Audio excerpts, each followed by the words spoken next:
Менің каналыма қош келдіңіздер. Бүгін сіздерге 30 минутта дайын болатын шоколадты пирогтың рецебін ұсынамын. Пирог өте керемет болып шығады. Тіпті ауызда ериді десе де болады. Сол себепті рецепті соңына дейін қараңыздар, каналға тіркелуді ұмытпаңыздар. Бізге қажетті заттардың толық құрамын төмендегі описание бөлімге жазып кетемін. Бұл пирогтың ерекшелігі ортасында ұнтақ жармасы қосылғандықтан піскенде мүлде ұнтақ жармасы сезілмейді. Сондықтан менімен бірге жасап көріңіздер. Ең алдымен ыдысқа жұмыртқамызды саламыз, оның үстіне қантты салып жақсылап араластырамыз. Венчикпен араластыруға да болады, егер сізде миксер болмаса. Көпіргенше, аппақ болып көпіргенше араластырамыз.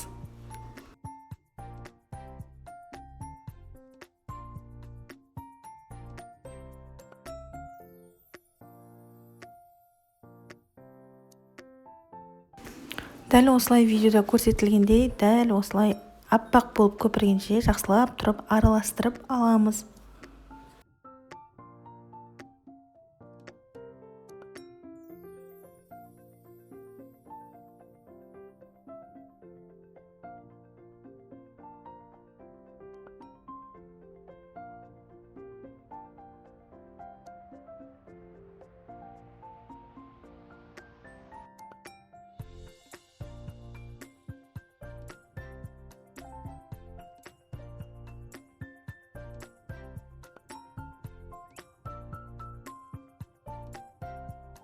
Ерітілген сары май құямыз, тағы да жақсылап араластырамыз.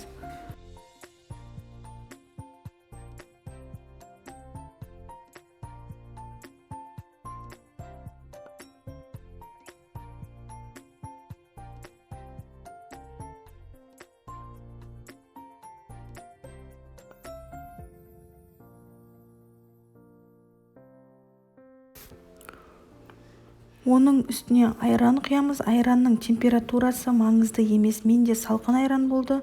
Өз қалауыңызға қарай бөлме температурасындағы айранды қоссаңыз да болады. Оның үстіне жарты ас қасық ас содасын саламыз. Тағы да барлығын жақсылап араластырамыз. Дәл осы видеода көрсетілгендей венчиктің көмегімен дәл осылай жеңіл түрде араластырып аламыз. Бізде дәл осындай масса шығады. Бұл жерде мен илек өткізгішке ұн мен какаомды бірге салып қойдым.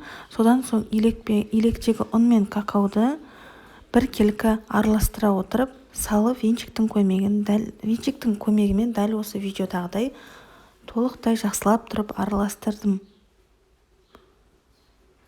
Осы илектегі құрғақ ингредиенттерді біздің жұмыртқалы массамызға 2-3 бөліп салуымыз қажет. Барлық ұнды бірден салып жіберетін болсаңыздар егерде, онда біздің жұмыртқалы массамыз көтерілмей қалуы мүмкін. Сондықтан 2-3 бөліп салған дұрыс. Байқасаңыздар, біз қобызытқыш салған жоқпыз мүлде. Айран мен ас содасының көмегімен пирогымыз жақсы көтерілетін болады. Себебі ас сода мен айран біріккенде ас сода бізге айранның көлемі үлкеюіне көмектеседі. Бұл жерде біз ұнтақ жармасын, яғни орысша айтқанда манная крупамызды салып, тағы да жақсылап тұрып араластырып аламыз. Толыққанды араластырып болған соң, дәл осы қамырымызды 5 минутқа тынығуға жібереміз. Менің инста парақшама тіркеліп, мені қолдап кетіңіздер. Видеода көрсетілгендей, сол парақшаға өтіп, каналға тіркеліп кетіңіздер.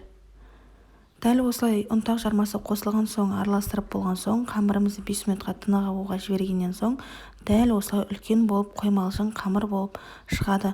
Оны формамызға салып, қызып тұрған пеште 180 градус 30-35 минут пеште толыққанды үлкейіп піскенше дәл осылай пісіріп аламыз.